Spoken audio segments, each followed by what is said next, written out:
네, 우리 귀한 찬양 너무 감사드리고요. 우리 정민아 집사님이 잘 아시는 분은 아시겠지만 이렇게 주도적으로 신앙생활을 적극적으로 하시던 분이 아니었습니다. 그런데 목장 모임 열심히 또 하시면서 은혜도 많이 받고 누리시면서 사실은 간증 요청도 드렸는데 간증은 다음 기회에 하시겠다 그래서 우리 뜨거운 박수로 다시 한번 격려해 주시면 감사하겠습니다. 네. 우리는 정말 보고 있습니까? 라는 제목으로 말씀 함께 나눌 텐데요. 지금 4주째 우리 마음을 죄악으로 끌고 내려가는 여러 역동들에 대해서 우리가 살펴보고 있습니다. 에덴 동산에서 뱀이 아담과 하와를 유혹했었던 장면, 또 다윗이 무너졌었던 평안과 관련된 유혹의 장면, 또 자신의 힘으로는 어찌할 수 없을 운명의 힘에 짓눌린 수가성 여인에 대한 이야기를 살폈고, 오늘은 실로암 연못가에서 씻어 그 눈이 다시 보게 된 우리 시각장애인 이야기를 함께 살펴보고자 합니다. 성경의 복음서에는 여러 치유의 장면이 묘사가 되고 있는데 대부분은 그 환자가 예수님께 고쳐달라고 요구했을 때 치유가 이루어지는 것이 보통의 경우입니다. 그런데 오늘 이 실로암 못가에서 치유받은 시각장애인은 전혀 다른 국면에서 치유가 벌어지게 되는데, 제자들이 질문을 예수님께 던졌고 그 질문에 답을 하는 과정에서 이 병자의 병이 고쳐지게 되었다라고 하는 것이죠. 우리 2절 말씀 한번 같이 읽어보겠습니다. 2절입니다. 시작. 제자들이 물어 이르되 랍비여 누구의 죄로 인함이니까? 자기니까? 그의 부모니까? 자, 몇 가지 정보를 우리가 얻을 수 있는데, 맹인으로 난 것이라고 하는 것을 보면 선천성 시각장애인임을 알 수 있습니다. 그러니까 외관으로 보기에도 1절에 보면 지나가다가 이 사람을 발견하거든요. 그러니까 외관상 보기에 안구가 함몰돼서 정말 이 사람은 맹인이다라는 것이 분명하거나, 아니면 안구가 존재하더라도 정말 정상적인 기능을 할 수 없다라는 판단이 들 정도로 외관상 선천성 시각장애인임이 드러났다는 것이죠. 그리고 그렇게 태어난 것이 누구의 죄 때문입니까? 자기 죄 때문입니까? 혹은 그의 부모의 죄 때문입니까? 제자들은 닫힌 질문을 던지고 있어요.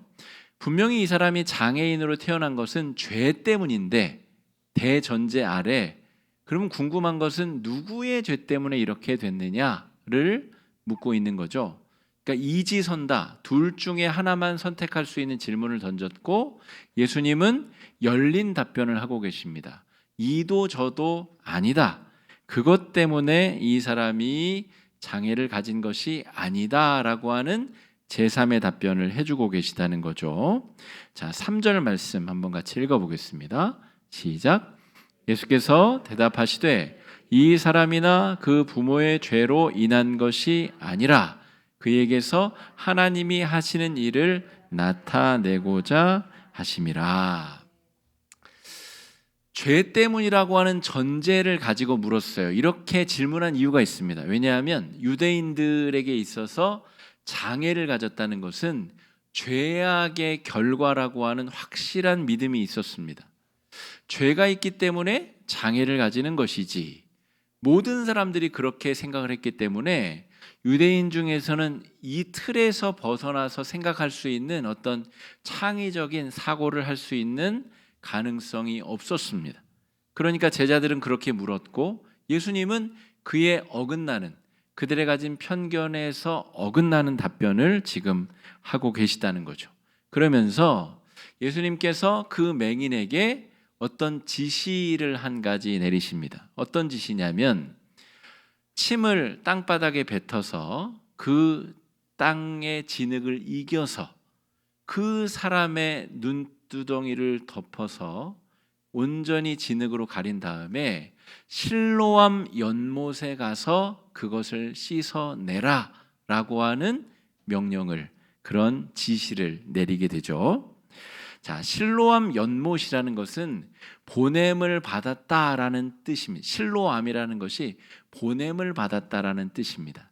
제가 추측하기로는 아마 이 사람의 기적 때문에 후대의 이름이 바뀐 것이 아닌가 생각이 듭니다. 왜냐하면 복음서가 기록된 것은 예수님이 승천하시고 난 뒤에 40년, 50년, 60년 뒤의 일들이기 때문에 아마 이 사람과 관련된 기적으로 나중에 이 연못의 이름이 실로암으로 바뀌게 된 것이 아닌가 싶습니다. 어쨌든 보냄을 받았다라고 하는 연못에 가서 눈을 씻어내라는 것이죠. 예수님이 이 사람에게 지시하신 내용은 보냄을 받았다, 단순히 그 정도가 아니라 너 정말 내가 누구인지를 믿느냐, 내가 하는 말을 믿는지 보겠다는 것이죠. 왜냐하면 그 시각장애인도 평생을 유대인의 정체성 안에 살았을 것 아닙니까? 그러니까 나는 죄 때문에 눈이 멀어서 태어났고 평생을 내가 시각장애인 맹인으로 살아왔는데 거기 가서 씻는다고 내가 눈이 좋아질 수 있겠어? 불가능하다는 확신 속에서는 절대로 가지 않았을 것입니다.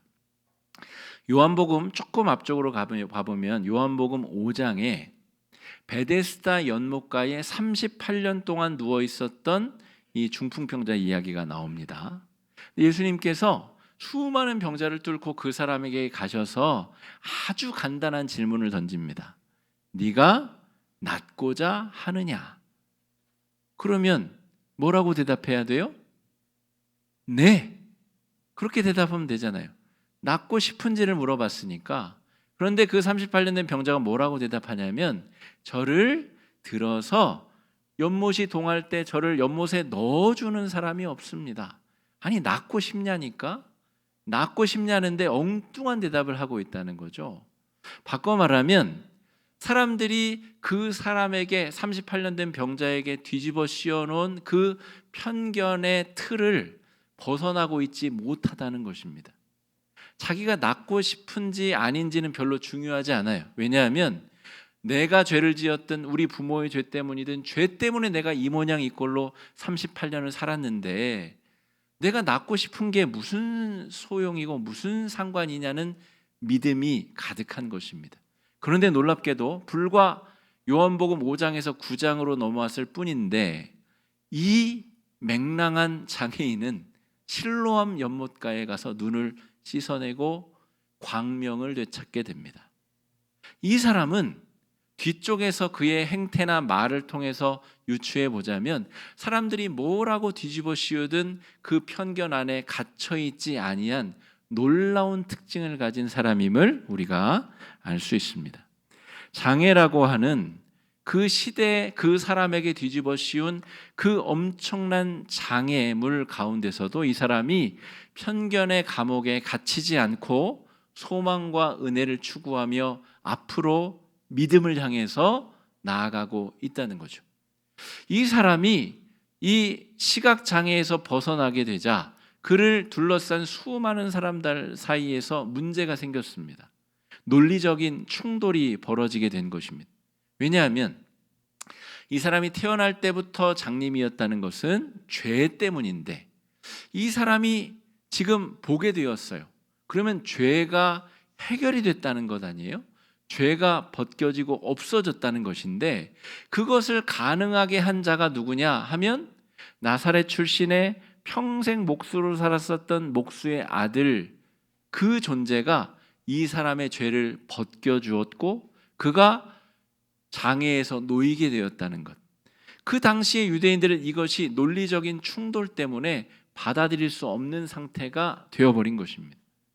아주 혼란스러운 상황에 빠져버린 것이죠. 그러자 이 장애인이 그 사람들에게 비꼬듯이 이런 이야기를 합니다. 30절 말씀 한번 읽어보겠습니다. 시작. 그 사람이 대답하여 이르되 이상하다. 이 사람이 내 눈을 뜨게 하였으되 당신들은 그가 어디서 왔는지 알지 못하는도다. 이게 누가 누구한테 하는 말인지 아세요? 평생 장애인이었었던 사람이 율법 박사들 바리새인들한테 하는 이 얘기입니다. 이 당신들 진짜 어리석다. 지금 나에게 벌어진 이 일을 보고서도 뭐가 어떻게 됐는지 모른단 말이오? 정말 당신들 어리석은 사람들입니다. 라고 비꼬듯이 비아냥거리듯이 이야기하고 있는 것이죠. 이 사람은 평생 장애인이라고 하는 누명을 쓰고 있었지만 예수님을 만나는 순간 그 편견을 깨뜨려 버린 사람입니다. 더 이상 자신은 죄인이라고 하는 또 장애인이라고 하는 그 틀 안에 갇혀 있지 않은 사람으로 변화되었다는 것이죠. 그런데 나에게 벌어진 일을 보고서도 논리적 충돌에 사로잡혀서 무엇을 어떻게 해야 되는지 어물쩡하게 서 있는 이 바리새인들을 향하여서 어리석다, 이상하다 이렇게 말하고 있다는 것입니다. 유대인들이 이런 장애인에 대한 편견을 가지게 된 이유는 율법 때문입니다. 율법으로부터 유대인들은 그런 추론을 자아내게 되었다 하는 것이죠. 그런데 과연 그것이 옳은 것이냐 우리가 한번 잘 생각해 볼 필요가 있습니다. 율법은 마치 군인들에게 있어서 제식 훈련과 같은 것입니다. 우리 남성 군대를 다녀오신 남성들은 신병 교육대 입소하자마자 하게 되는 훈련이 제식 훈련입니다. 차렷 열중샷부터 다시 가르칩니다. 아니 사지 멀쩡한 20대 초중반의 건강한 남성들이 차렷 열중샷을 몰라서가 아니라 그것으로부터 좌양 앞으로 갓 우양 앞으로 갓 뒤로 돌아가 이런 것을 시키면서 상명하복 명령에 복종하는 법 또 질서에 따르는 법 군인으로서 명령에 따라서 자신의 몸과 마음을 움직이는 법들을 가르치기 시작하는 것이죠. 하나님이 이스라엘 백성에게 율법을 주신 이유도 마찬가지입니다.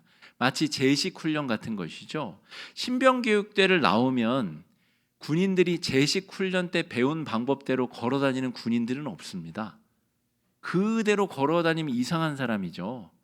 그때 배운 것을 토대로 군 생활 전체를 왜 명령을 받아야 되는지, 왜 명령대로 살아야 되는지를 적용할 수 있는 능력을 배워야 되는 것이죠. 하나님이 430년 애굽에서 노예 생활하던 사람들을 광야로 불러내셔서 율법을 주신 이유는 이제 너희는 노예가 아니라 하나님의 백성의 법대로 살아가야 될 사람들이다. 이것을 가르쳐주기 위함이었습니다. 그런데 이 율법을 지키다 보니 이것을 활용하면 내가 스스로를 구원할 수 있겠다. 사람들이 그렇게 생각한 것입니다. 인류 역사상 자기 자신을 가장 쉽게 구원할 수 있는 방법이 바로 정죄하고 차별하는 것입니다. 이것은 인류 역사상 모든 문명에서 모든 역사에서 아주 손쉽게 통용되던 방법이었습니다. 다른 사람들과 구별짓고 그들을 정죄해서 자기 자신을 높이는 방법. 이게 자기 자신을 스스로 구원할 수 있는 가장 쉬운 방법이기 때문에 그렇습니다. 신분 차별 제도, 우리 조선 시대에도 있었고 그 전 시대에도 있었고 메소포타미아 문명, 수메르 문명에도 있었던 신분 차별 제도. 지금도 인도에는 그 신분 차별 제도가 있잖아요. 다른 사람과 나를 차별지어서 그 사람을 나쁘게 만들면 반대급부적으로 나는 좋은 사람, 높은 사람, 구원받은 사람이 되도록 만드는 것. 중세의 마녀 사냥, 이 2차 세계대전 때 유대인들을 학살한 것. 이 중세에서 근대로 넘어가는 과정에 이 광인들의 배라고 하는 것은 미친 사람들을 배에 가둬놓고 이리저리 돌렸던 역사상 있었던 광인들의 배. 요즘으로 말하면 정신병원입니다. 정신병원에 이 사람 저 사람 다 마음에 안 드는 사람들 가둬두고 자기들은 정신이 온전하다. 나는 정상이다.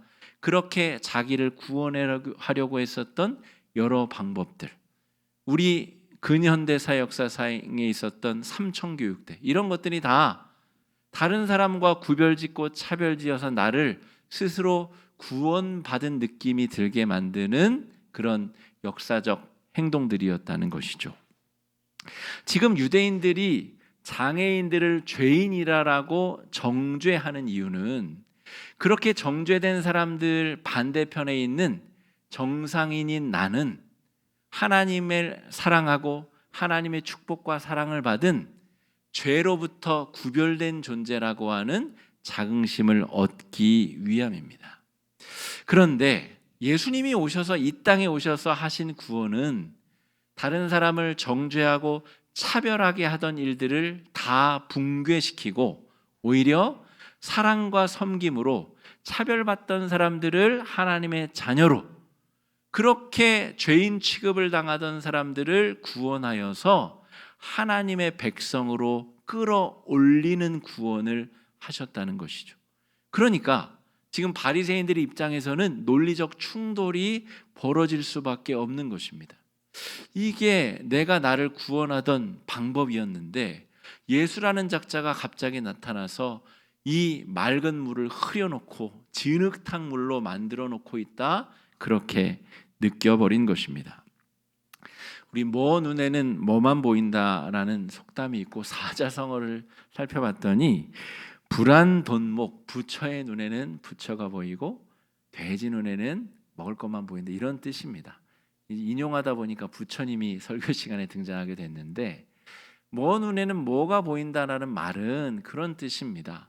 평생을 그런 식의 사고방식으로 차별짓고 정죄하고 자기 자신의 이익을, 반사 이익을 얻으려고 하는 자들은 사람이 지금 시각장애를 벗고 보게 되었는데 그 놀라운 감격과 환희는 전혀 없어지고 예수가 안식일을 어겨서 지금 이 죄인을 고쳐내었다라고 하는 그 잘못된 인식으로 세상을 보고 있다는 말입니다.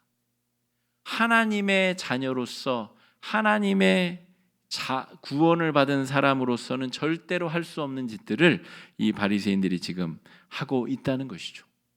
여러분, 이 사순절 기간 우리는 어떤 편견들에 사로잡혀 있는지 우리 스스로를 잘 돌이켜볼 필요가 있습니다. 예수님이 나를 사랑하셔서 날 위해 죽기까지 하셨는데 여전히 우리는 이 세상이 가두어 놓은 여러 편견에 갇혀서 우리 스스로 하나님의 자녀가 될 수 있는 길이 열렸음에도 불구하고 여전히 세상이 던져놓은 그 올가미에 걸려들어서 그 편견에 갇힌 채 그렇게 살고 있는 것은 아닌지 모르겠습니다. 이 서울 땅에서 인간답게 살려면 적어도 집은 한 채 있어야지, 적어도 중형차는 타고 다녀야지, 적어도 좋은 직업은 갖고 있어야지, 자녀는 이렇게 있고 자녀는 이렇게 잘 먹고 잘 살아야 되고 좋은 대학에 들어가야 되고, 이런 사람들이 만들어낸 수많은 편견에 둘러싸인 채 자기 자신이 불행한 존재로 낙인 찍혀서 그렇게 살아가길 바라는 세상의 편견에 갇혀서 우리가 여전히 그렇게 살아가고 있는 것은 아닌가 하는 것입니다.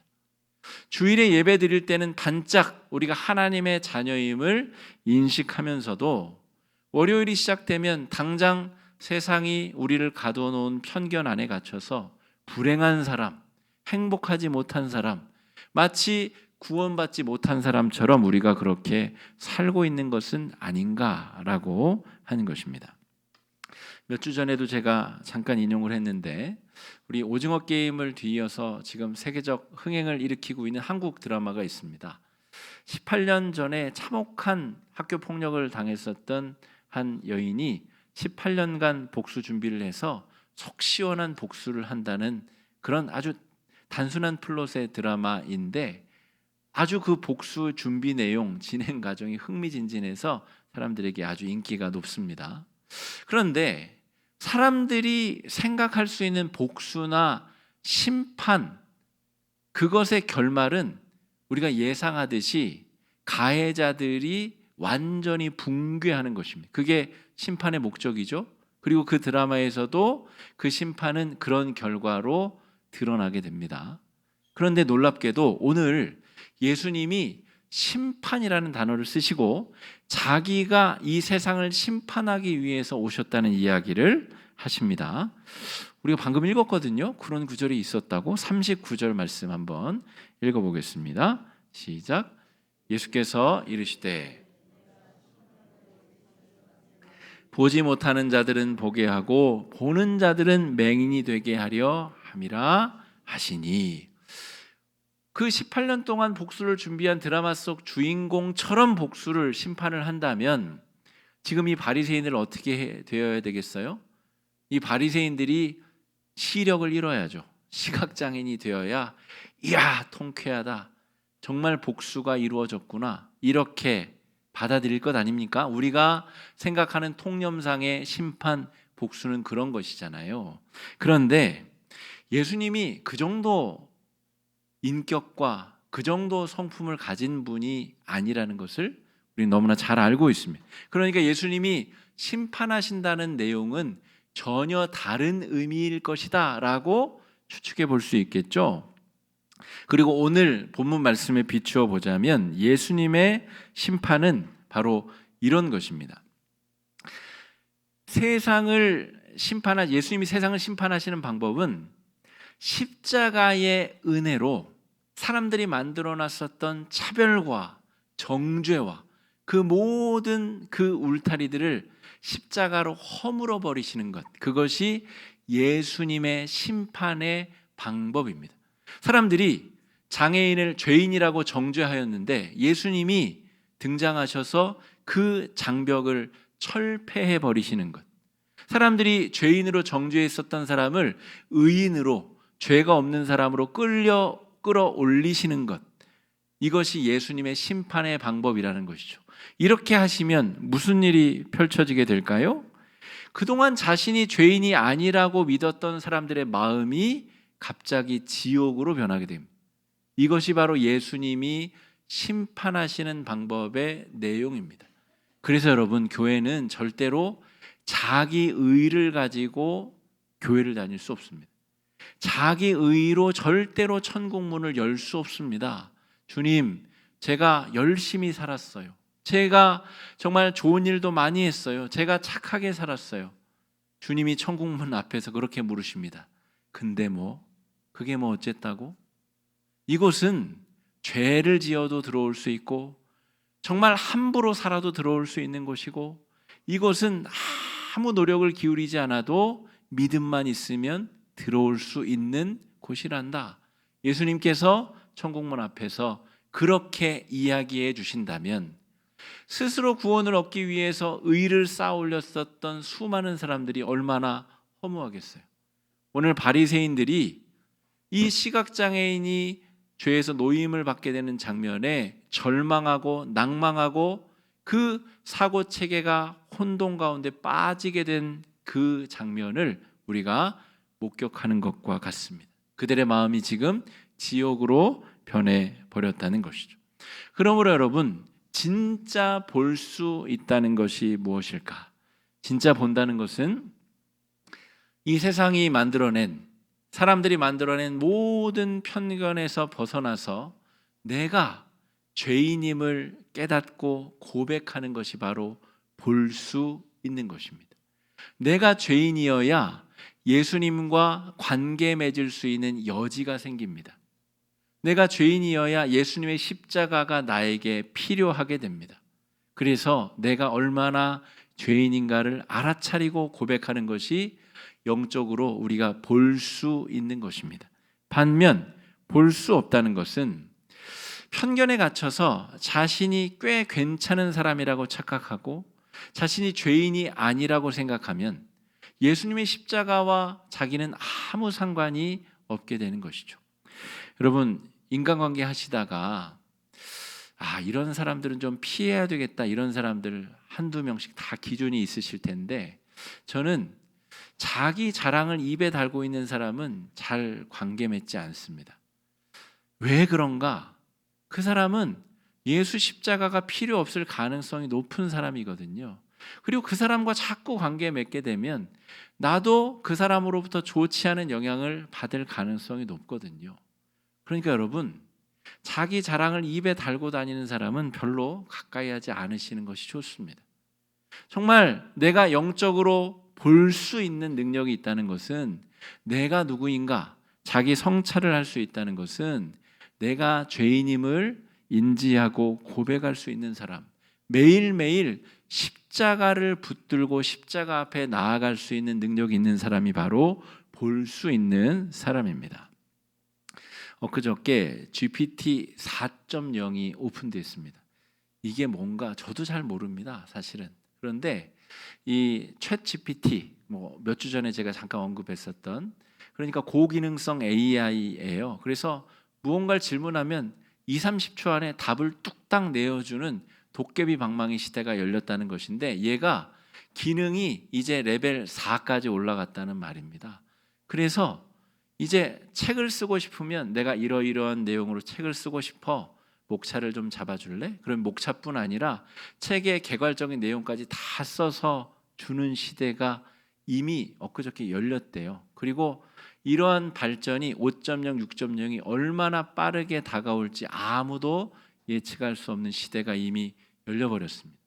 바꿔 말하면 여러분, 우리가 환히 보고 있는데 바로 한치 앞에 무슨 일이 벌어질지 모르는 시대를 살고 있고, 그런 시대가 이미 활짝 열려버렸다는 거예요. 제 아들이 9살인데요. 걔가 20살이 되어서 25살이 되어서 직업을 구해야 될 때, 그때 지금 우리가 알고 있는 직업이 뭐가 남아있을까? 한치 앞도 내다볼 수가 없습니다. 어떠한 세상이 펼쳐질지 아무것도 예측할 수 없는 예측 불가능의 시대가 이미 시작되었다는 것이죠. 여러분, 몹시도 불안하지 않습니까? 불안하고 어떻게 살아야 되는지, 내 삶의 의미는 어디서 어떻게 찾아야 되는지.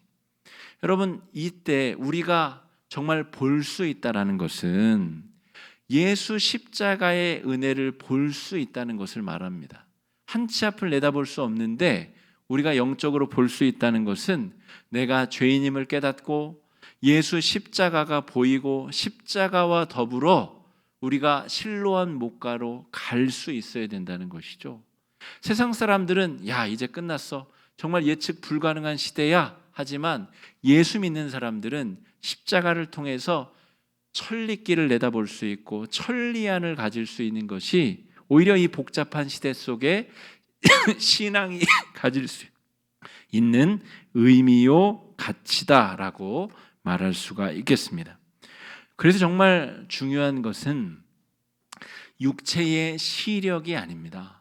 우리가 가질 수 있는 정말 중요한 것은 마음의 시력, 믿음으로 표현할 수 있는 마음의 시력이다라고 볼 수가 있겠습니다. 여러분, 주일뿐 아니라 월요일부터 토요일까지 매일 매순간 십자가가 생각나고 십자가가 떠오른다면 우리는 보는 사람들입니다. 그런데 주중에는 자기 실력으로, 자기 멋대로, 자기 능력으로 잘 살고 있다는 안도감이 든다면 그 사람은 도리어 볼 수 없는 사람입니다. 오늘 성경이 그 얘기를 하고 있는 것이에요. 누가 실제로 보고 있는가? 방금 전까지 보지 못했었던 이 사람은 예수님을 구원자로 알아보고 있고, 지금까지 천리길을 내다보고 있다고 생각했었던 바리새인들은 지금 한치 앞을 내다보고 있지 못하다는 것이죠. 우리가 볼 수 있는 유일한 것은 십자가여야 되고, 그것을 보는 사람은 천리길을 내다볼 수 있는 사람들입니다. 여러분, 불안과 공포와 두려움이 가득한 세상이지만 그 가운데서 우리가 예수님 안에서 하나님의 놀라운 사랑을 경험하고 누릴 수 있는 그런 은혜의 한 주가 되시기를 축복합니다.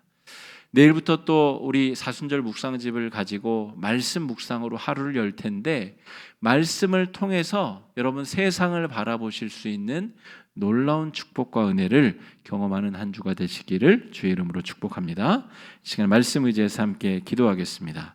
기도하실 때에 주님, 우리가 정말 볼 수 있는 사람입니까? 나는 보는 사람입니까? 아니면 주님, 저는 본다고 생각하지만 실제는 못 보는 사람입니까? 주님, 제 영의 눈을 열어주시고 믿음의 눈을 열어주셔서 십자가를 바라보게 하여 주시고 예수를 바라보게 하여 주셔서 이 불확실성으로 가득한 시대 속에 확실한 믿음의 길을 걷게 해달라고 이 시간에 함께 기도하며 나아가겠습니다. 기도하겠습니다.